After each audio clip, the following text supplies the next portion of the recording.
আমার চেতনা চৈতন্য করে দে মা, চৈতন্য তোর ভাব সাগরে ভেসে আমি, তোর ভাব সাগরে ভেসে আমি হব না তোর পদাশ্রয়ে। আমার চেতনা চৈতন্য করে দে মা, হে মহিষ, পূর্বে আদি সৃষ্টিকালে বধিলাম তোরে, উগ্রচন্দ্র মূর্তি ধরি অতি মহাঘরে।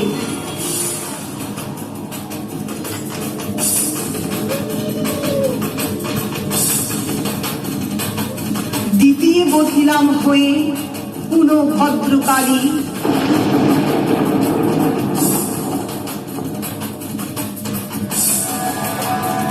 অধুনা যে মূর্তি মম শুনো অনুসারে। দশভুজা মূর্তি ধরিয়া এখন মহিষমর্দিনী হব তোমার কারণ।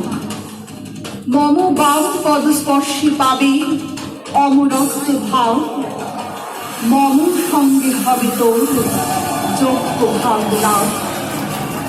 যেথায় আমার পূজা করিবে সকলে, অবশ্য তোমার পূজা হবে সেই স্থলে। এবার মুক্তি লব্ধান মরণের ছলে।